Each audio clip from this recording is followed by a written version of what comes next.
తర్వాత పుష్పాలో మీరు లేకపోవడం కొంచెం ఆశ్చర్యమే. ఆశ్చర్యం ఏంటి పిలిపించారండి. పుష్పకి పిలిపించారు. పిలిపించారు ఇక్కడి నుంచి అర్జెంటుగా మహేష్ని తీసుకురండి అని చెప్పంటే మార్నింగ్ 6:00 కార్లో బయలుదేరాము. 4:00 ఇప్పుడు కాకినాడ చేరాము. కాకినాడకి రెస్ట్ తీసుకోమన్నారు. నెక్స్ట్ డే సాయంత్రం షూటింగ్ అన్నారు. నెక్స్ట్ డే సాయంత్రం మేకప్ వేసి మురుగన్ వేషానికి ఆయన నన్ను అనుకున్నాడు. ఆయన అదే అనుకుని నన్ను షిప్ కూడా ఎక్కమన్నారు. షిప్ కూడా ఎక్కిన 5 నిమిషాల్లోనే ఆయనకి ఏదో ఫీలింగు. అప్పటికి ఉప్పెన్ చేస్తున్నా, ఉప్పెన్ రిలీజ్ కూడా అయిపోయింది. మహేష్ గారు మీరు కిందకు వచ్చాడు అన్నాడు. ఆయన కిందకు వచ్చిన తర్వాత మీరేమనుకోవద్దు వెళ్ళిపోండి అన్నారు. నేను తెల్లమొహం వేసా.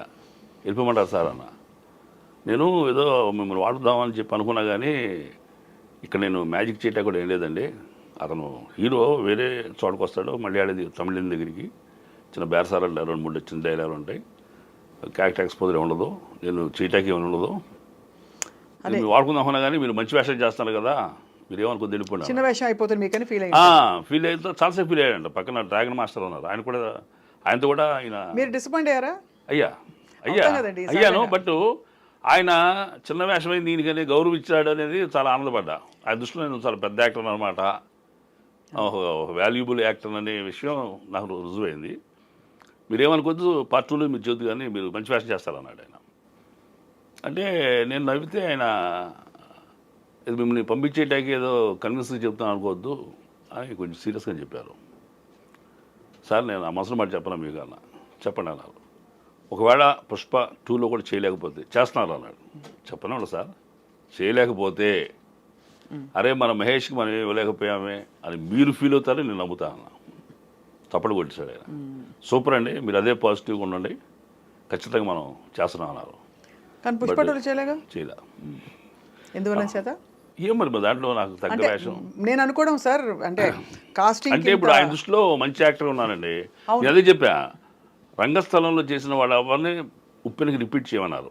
ఫస్ట్ డే నేను ఉప్పెన ఆఫీస్కి వెళ్ళి బుచ్చిబాబు గారి ఆఫీస్కి కలుద్దామని అడిగితే ఆ స్టాఫ్ సార్ ఈ సినిమాలు మీకు ఉండదు సార్ అన్నారు. దేనికన్నా రంగస్థలంలో చేసిన వాళ్ళు ఎవరిని మేము ఎంటర్టైన్ చేయట్లేదు అన్నారు.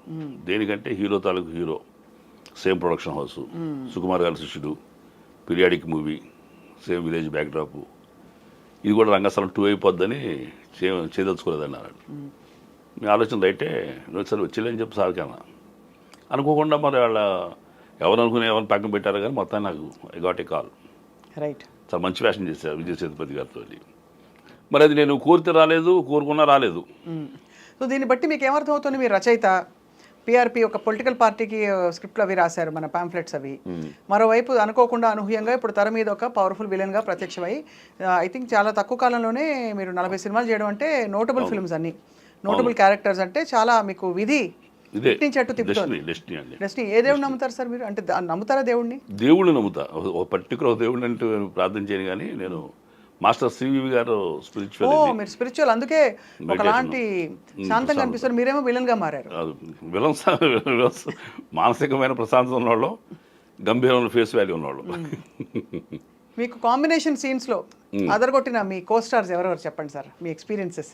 అంటే మంచి డైలాగ్, మీకు ఒక మంచి డైలాగ్, అవతల వాళ్ళకు మంచి డైలాగ్ ఉన్న పరిస్థితులు. బాలయ్య బాబుతో. ఎందుకంటే చిరంజీవి గారితో ఫస్ట్ సినిమా చేసినప్పుడు చిరంజీవి గారి క్యారెక్టర్, శంకర్ అనే క్యారెక్టరు సబ్మిసివ్ క్యారెక్టర్, అది ఎడ్యుకేటెడ్ పర్సన్, రూడ్ క్యారెక్టర్ కాదు అది. సో చిరంజీవి గారు చాలా సాఫ్ట్ నేచర్ ఉన్న క్యారెక్టర్ కాబట్టి నేను రెచ్చిపోటాకో నా క్యారెక్టర్ డామినేటింగ్ అనిపించడానికి కారణమైంది. ఫేస్ టు ఫేస్ ఊ అనేది బాలయ్య బాబుతోటే. అఖండ పిల్ల కాలం అంటాడు కదా. అఖండ చాలా అసలు ఆ రోజుల్లో ఆ థీము, అవును, ఇదంతా కూడా అందరూ ఇష్టపడ్డారు. ఒక సూపర్ న్యాచురల్ పవర్ కరోనానే పారిపోయి చేశాడు కదా అఖండ. అఖండంలోనే బాలయ్య బాబుతో కాంబినేషన్ చేసిందే చాలా ఎమోషన్స్ ఇద్దరు.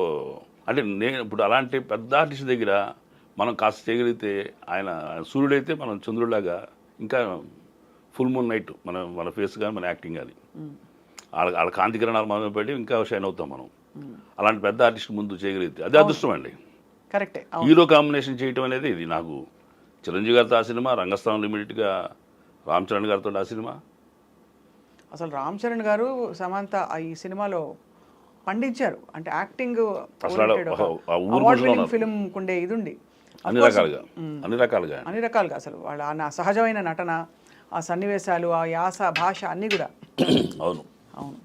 సో మీ ఫేవరెట్ డైరెక్టర్ ఎవరు సార్? ఇంతకాలం మీరు ఇంతమందితో చేస్తూ వచ్చారు, చూస్తున్నారు కూడా అది కొంతమంది. ఫేవరెట్ డైరెక్టర్ అంటే ఒకళ్ళని చెప్పడం కష్టం అవుతుందండి. నాకు బాలచంద్ర గారు అంటే బాగా ఇష్టం ఉండేది. మన తెలుగులో బాపు గారు, విశ్వనాథ్ గారు అంటే ఉండేది. అదే ఒక్కొక్క సినిమాకి ఒకళ్ళు అద్భుతంగా చేస్తారో ఆ అద్భుతమైన సినిమా చూసినప్పుడు బా ఏం చేశాడు ఈయన అనిపిస్తుంది. పర్టికులర్ డైరెక్టర్ అంటూ మీరు స్వతహాగా మీ ఓన్గా ఎందుకు యాక్టింగ్ని పర్సూ చేయలేదు ఫస్ట్ నుంచి? అంటే నేను చేశాను మేడం, నేను చేశాను. మెడ్రాస్ వెళ్ళిన వాడిని నేను అంటే 90s అదే అప్పుడు శ్రీహరి గారు వాళ్ళందరూ ట్రై చేసుకుంటున్న టైం. మేమంతా ట్రై చేస్తున్నాం. నేను శ్రీహరి గారు కానీ అప్పుడు పడలేదు అసలు క్యారెక్టర్స్. చిన్న చిన్న వేషాలు చేశారు, సింగిల్ సీన్సే ఉండే అప్పుడు. కానీ టర్నింగ్ పాయింట్ అది లేట్గా వచ్చింది. లేట్ కంటే నేను అసలు ఆ తర్వాత నేను వదిలిపెట్టేసి ఇది జీవితం మనకి సరిపోతుందా రాదులే, అని రియల్ ఎస్టేట్లోకి వచ్చారు. ఫ్యామిలీ రెస్పాన్సిబిలిటీస్ కొన్ని ఉండి నేను కేమ్ బ్యాక్ అండి. మరి యాదృచ్ఛికంగా మరి డెస్టినీ ఇది, అది ఎవరో నాకు అప్పచెప్పిన బాధ్యత కాదు, కుటుంబ బాధ్యతలే. సిస్టర్ మ్యారేజ్ తాలూకు అప్పులు ఉండటం కానీ, అన్నయ్య అనారోగ్యం అయితే ఆయన ఫ్యామిలీ చూడాల్సిన పరిస్థితి కానీ, ఎవరు నువ్వు చూడమని చెప్పింది కాదు, నేను కాకపోతే ఇంకెవరు చూస్తారని. అంతే కదా సార్. అలా ఆ రెస్పాన్సిబిలిటీ తోటి బాధ్యతల కోసం నాకు నేనే ఆశయాన్ని వదిలిపెట్టుకున్నాను. భగవంతుడు వదిలిపెట్టలేను. అది అది నాకు నిజంగా నిబద్ధత ఉంటే మన దగ్గర. ఇప్పుడు వీళ్ళు చూడమని ఎవరు చెప్పాలా, వాళ్ళ సస్తాలే వాళ్ళ సావని అనుకోవాలా. ఇది నేను కాబట్టి ఎవరు చూస్తారో సమర్థుడిని. అసలు నేను అంతకుముందు కార్పొరేట్ కంపెనీలో పనిచేసి వచ్చినాడిని, జగజిత్ ఇండస్ట్రీస్ అని సేల్స్ ఎగ్జిక్యూటివ్గా.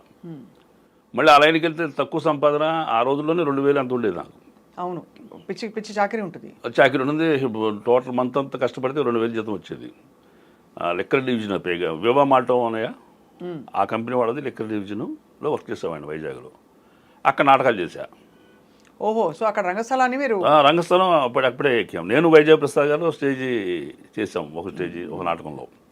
ముస్రో గారు మా గురువు గారు, ఆయన గొప్ప దర్శకులు, నటుడు. ఆయన శిష్యరేఖం కాబట్టి ఆయన అక్షరాభ్యాసం, ఆయన బొట్టు బట్టి కాస్త ఈ పాటి నటన వచ్చిందని అనుకుంటాను. నేను కెమెరా ముందున్నప్పుడు ఆయన్ని స్మరిస్తా, చిరంజీవి గారిని స్మరిస్తా ఎవ్రీ టైం.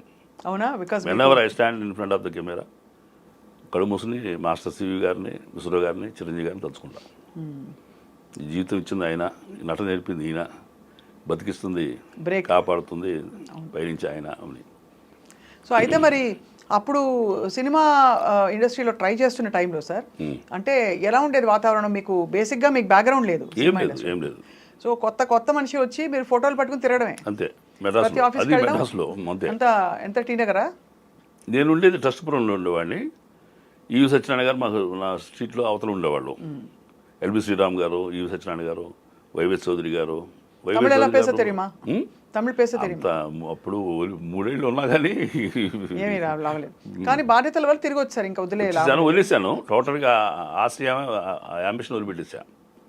కానీ అదృష్టంగా మళ్ళీ చదువు అది సార్ గ్రాడ్యుయేషన్ అండి. గ్రాడ్యుయేషన్ చేయగలిగారు, తర్వాత సేల్స్ ఉద్యోగం చెప్పారు కదా, చేశారు. తర్వాత రియల్ ఎస్టేట్లోకి వచ్చారు. మెడ్రాస్ వెళ్ళి బ్యాక్ వచ్చి డబ్బు సంపాదన కోసం రియల్ ఎస్టేట్ మార్కెటింగ్ మొదలెట్టి, మార్కెటింగ్లో అనుభవంతో ₹4 సంపాదించి అప్పులు తీర్చి కంపెనీ ఫ్లోట్ చేస్తాను, ప్రైవేట్ లిమిటెడ్ ఫ్లోట్ చేసి మేనేజింగ్ డైరెక్టర్గా ఒక 20 ఎకరాల భూమి తీసుకుని లేఅవుట్ చేసాం. గొప్ప సక్సెస్ సార్ అది.